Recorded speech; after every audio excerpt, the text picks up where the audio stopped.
Detención masiva en Boca del Río. 8 detenidos y aún así, César no aparece. Sí, ya hay nombres, ya hay capturas, ya hay fiscalía presumiendo operativo, pero la pregunta que parte todo es otra.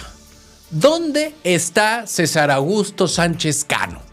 Porque esto empezó el 10 de febrero en Costa de Oro, Boca del Río. Una zona donde uno pensaría que desaparecer a alguien no debería ser tan fácil. Pero en Veracruz ya aprendimos que lo normal también puede dar miedo. César, o Cesarín como lo conocía su familia, tiene 42 años y lleva más de 4 meses sin volver a casa. 4 meses de publicaciones, fichas compartidas, mensajes, llamadas, esperanza y silencios que pesan más que cualquier comunicado. Ahora aparecen 8 personas detenidas, 5 hombres y 3 mujeres señalados por desaparición cometida por particulares. Y ojo con esto, porque no sería solo por César. La fiscalía tiene 2 víctimas desaparecidas en Boca del Río. Y ahí es donde el caso se vuelve más oscuro, porque una desaparición ya es una tragedia. Pero 2, en la misma fecha, en el mismo municipio y con 8 personas presuntamente involucradas, eso ya suena a algo más organizado, más frío y más profundo. Y mientras tanto, la familia sigue haciendo lo que muchas familias terminan haciendo en este país: buscar por su cuenta, gritar en redes sociales, pedir que compartan, rogar que alguien diga algo. Y qué duro que una ficha compartida tenga que hacer el trabajo que al Estado no alcanza a hacer. Y lo más incómodo es que ya hay detenidos, sí, pero para la familia la verdadera noticia todavía no llega. Porque mientras César no vuelva, este caso no está avanzando, está sangrando. Noticias locales. Oficial. Yunes ya es de Morena. Y es que hay movimientos políticos que no hacen ruido al principio, pero cuando se formalizan, cambian todo el tablero. Miguel Ángel Yunes Márquez ya aparece registrado oficialmente como senador del grupo parlamentario de Morena. Y sí, el dato pesa, porque él llegó al Senado por la coalición PAN, PRI y PRD, pero esto no empezó de un día para otro. Desde septiembre, Yunes ya venía votando junto a Morena en temas claves, especialmente en reformas constitucionales, impulsadas por la presidenta Claudia Sheinbaum. Y ahora, con el registro formal, lo que antes era una postura legislativa ya quedó reflejado en los documentos. Y ahí viene lo delicado, porque para Yunes esto es una decisión de congruencia política. Él asegura que actuó en conciencia, que no se arrepiente de haber dejado al PAN y que busca respaldar un proyecto nacional desde el Senado. Pero para sectores del PAN, esa decisión marcó una ruptura profunda. Tan profunda que terminó en expulsión. Y dentro de Morena Veracruz, pues tampoco ha sido un tema sencillo. No por el registro en sí, sino por la historia política que existe detrás. Y es que durante años, Yunes fue una figura opositora importantísima en el estado de Veracruz. Entonces el movimiento pues abre una pregunta inevitable. ¿Estamos viendo una suma política estratégica o el inicio de una etapa incómoda para varios grupos dentro de Veracruz? Porque en política, a veces el verdadero cambio no ocurre cuando llega alguien, o cuando llega en este caso un personaje como Miguel Ángel Yunes Márquez. Ocurre cuando los demás tienen que decidir cómo recibirlo. Noticias locales. Pleitazo de Sedesol en Veracruz. Hay discusiones que empiezan por una silla de ruedas y terminan exhibiendo cómo se está moviendo el poder en Veracruz. Porque en Ixhuatlán del Sureste, la entrega de apoyos sociales no terminó en aplausos, terminó en reclamo, tensión y una frase que ya encendió el pleito. Tú estás loco. Sí, así se lo dijo una subsecretaria de Sedesol al alcalde Raúl González Martínez de Movimiento Ciudadano en plena discusión pública. Pregúntale al pueblo, pregúntale. Tema político, por favor. Está loco, ¿cómo no vamos a Dale, cambiar no la estoy elección? loco, soy presidente municipal. Hasta luego, Eusebia. Que esté muy bien. Hasta luego. Mala, Eusebia. Y ojo, el fondo no es solo el insulto. El alcalde reclama que el municipio pidió esos apoyos, pero que cuando llegaron las autoridades estatales, el ayuntamiento no fue tomado en cuenta. Yo creo que es muy importante establecer que estos no son fines políticos y que también debimos haber tenido la oportunidad de que nos pudieran avisar. Y para no, ¿cómo se llama? A ver, es que nosotros, para, mira, vamos no, a es que aclararlo, lo ya voy a que lo está decir. grabando Sí. nosotros. Para él, eso abre una sospecha delicada, que la entrega se use políticamente a favor del partido oficial. Pero desde Sedesol, la versión es otra. Dicen que trabajan casa por casa, sin intermediarios, por instrucción de la gobernadora Rocío Nale y que precisamente buscan evitar que los apoyos pasen por manos políticas. Vamos casa por casa, Sí. sin intermediarios, directamente Sí, muy de bien. nuestra gobernadora. Sí. Entonces, ella nos pidió a nosotros, a la Sí. licenciada Ucela y a una Sí. su servidora, venir para cerciorar que se los estamos entregando, sin intermediarios. Y es ahí donde estamos viendo el choque de todo este tema. Porque una parte dice que los están brincando como autoridad municipal y la otra dice que están evitando intermediarios. Suena técnico, pero no lo es. Porque cuando un apoyo social llega en medio de colores, de partidos y reclamos, la ayuda deja de verse limpia, aunque la necesidad de la gente sea real. Y mientras las autoridades se acusan, se responden y se graban, ¿Cómo se llama? A ver, es que nosotros, Para- mira, vamos no, a es que aclararlo, lo ya voy que a lo está decir. grabando, Sí. nosotros trabajamos casa por casa. No, eso está muy bien. Permítame, Lo que pasa es que se permítame, crea permítame. un, Déjame ¿cómo se llama? Un hablar. tema. la imagen más incómoda queda flotando. Una silla de ruedas convertida en campo de batalla político. Porque al final, la pregunta no es solo quién entregó el apoyo, si los naranjas, si los guindas, sino quién quería aparecer en la foto. Noticias locales. Murió exdiputado en Veracruz por cáncer. Hay muertes que no solo cierran una historia, también dejan preguntas que incomodan. Alejandro Cosío Hernández, empresario veracruzano ligado al sector salud, falleció después de una batalla dura contra el cáncer. Y sí, la noticia ha provocado condolencias en el ambiente político, empresarial y social de Veracruz. Pero detrás del pésame hay una parte más pesada de la historia. Y es que en sus últimos meses, Alejandro Cosío no solo hablaba de tratamientos, de radioterapia y de esperanza médica, también hablaba de dinero, de gastos que ya no podían cubrir, de propiedades que intentaba vender y de una carrera contra el tiempo donde cada día parecía costar más. Y ahí aparece el punto delicado, porque el empresario había pedido públicamente la intervención del gobierno estatal por un presunto adeudo histórico de 51 millones de pesos a su empresa, relacionado obviamente con servicios de hemodiálisis prestados años atrás. Y no es menor, porque mientras él buscaba recursos para seguir su tratamiento, también reclamaba un pago que, según decía, podía ayudarlo a sostener esa lucha. Y aquí nadie puede convertir una muerte en pleito político barato, pero tampoco se puede borrar la pregunta que él mismo dejó sobre la mesa. ¿Qué pasa cuando una deuda administrativa se cruza con una enfermedad terminal? Porque su caso muestra algo más incómodo. En México, enfermarse gravemente no solo golpea el cuerpo, también puede destruir el patrimonio, la tranquilidad y hasta la esperanza de una familia. Hoy, muchos lo despiden con respeto, pero su última batalla no fue solamente contra el cáncer.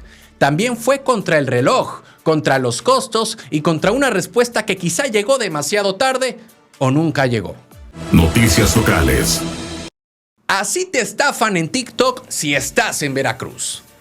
Hay trampas que ya no llegan como virus raros. Ahora llegan disfrazadas de gratis.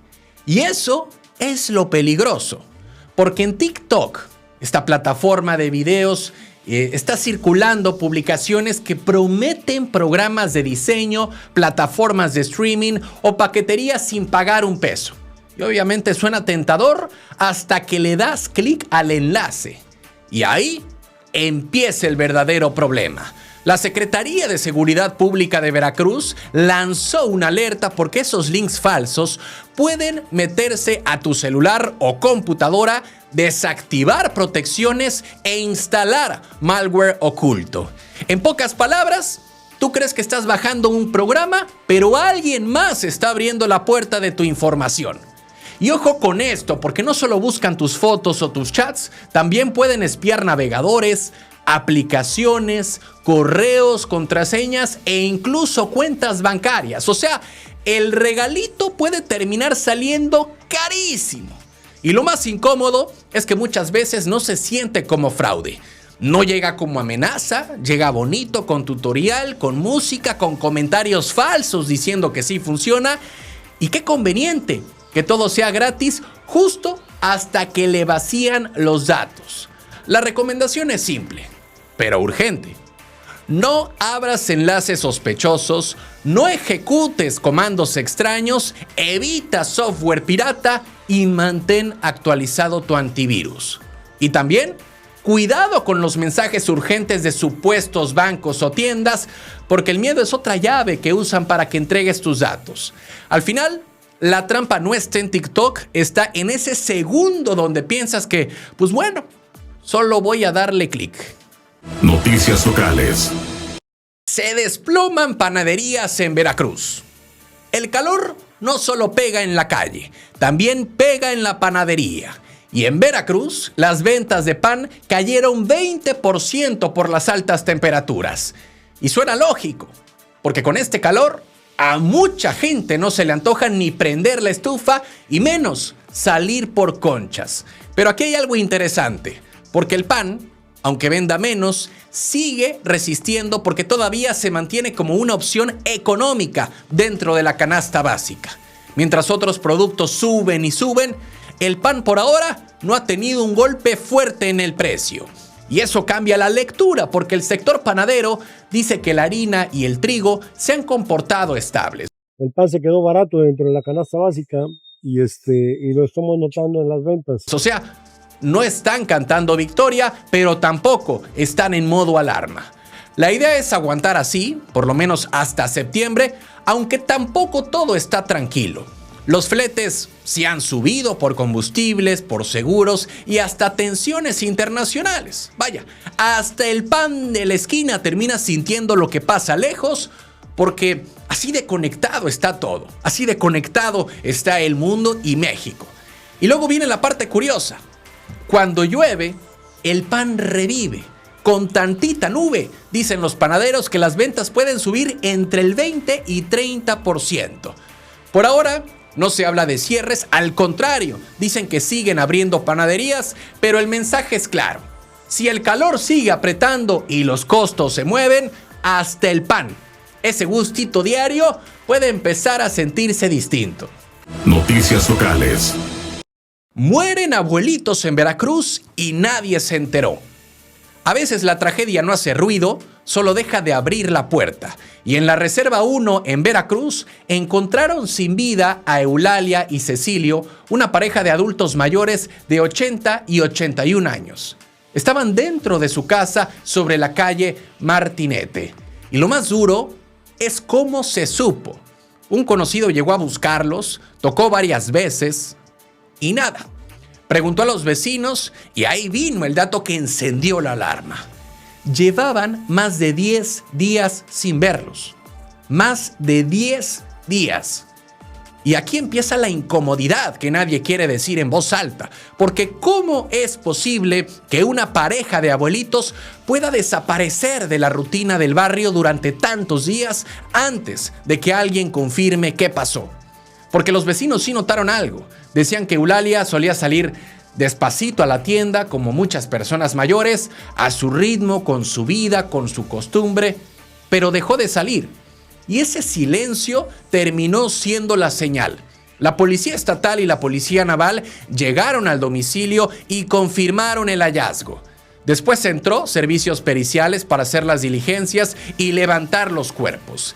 Hasta ahora no hay una causa oficial del fallecimiento, se habla de posibles causas patológicas, pero todavía falta que las autoridades lo confirmen. Y más allá del parte oficial, queda algo que pesa, porque esta historia también habla de la soledad, también habla del abandono cotidiano de adultos mayores que pueden estar al lado de todos y aún así quedar completamente solos. En esa casa no solo encontraron 2 cuerpos, también encontraron una pregunta que duele como sociedad. Porque ¿quién está pendiente de los que ya casi no pueden pedir ayuda? Noticias locales. Acusan a policías de robar y golpear en Boca del Río. Que una familia diga que la autoridad entró a su casa por la fuerza ya es una denuncia delicada. Y en Boca del Río, una familia de la colonia Miguel Alemán asegura que presuntos elementos ministeriales ingresaron a su vivienda durante un supuesto cateo. Pues vinieron a catear la casa, yo no estaba. Y pues no vi si traían orden o no, pero vinieron a catear y ahorita vengo, reviso y está toda mi casa tirada. La verdad sí, revolotearon todo y me sacaron mis 10,000 pesos. Según la versión oficial de la señora Verónica Valerio Ruiz, los agentes habrían llegado a la casa ubicada en la calle Mangle Rojo, causando daños y revisando pertenencias dentro del domicilio. Pero ahí es donde el señalamiento se vuelve más sensible. La familia afirma que durante el operativo, un joven habría sido golpeado, fotografiado y presuntamente obligado a firmar documentos. También señalan que habrían desaparecido 10,000 pesos en efectivo. Y bueno, hasta ese momento se trata de una acusación hecha por la familia y serán las autoridades competentes las que deberán revisar si hubo irregularidades o si el procedimiento se realizó conforme a la ley. Porque cuando se habla de un cateo, pues no basta con decir que hubo un operativo. Tiene que quedar claro si existía una orden, quién la ejecutó y bajo qué condiciones. Vecinos también mencionaron que minutos antes habría ocurrido otro supuesto cateo en una vivienda cercana. Por ahora, la familia dice que presentará denuncias y la pregunta queda abierta, no para condenar a nadie, sino para exigir claridad. ¿Qué pasó realmente dentro de esa casa en el municipio de Boca del Río? Noticias locales. Ecocidio llega hasta Alvarado. Primero fueron peces muertos, después fue el agua sospechosa y ahora el golpe ya llegó al bolsillo de los pescadores.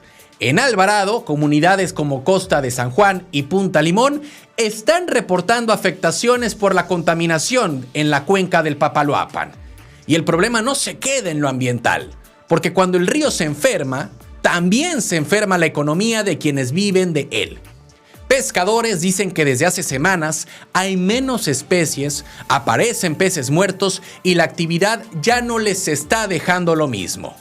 Para muchas familias, pues la pesca no es un extra, no es un ingreso de fin de semana, es el sustento principal. Entonces, si el agua se contamina, la pregunta inmediata es ¿de qué viven mientras se investiga? Autoridades municipales recorrieron las zonas afectadas junto con personal de Conagua y Sedema para tomar muestra e inspeccionar el daño. Y suena bien, pero la gente necesita algo más que recorridos, necesita respuestas, necesita apoyo y necesita fechas. Porque mientras los análisis avanzan, la comida no espera.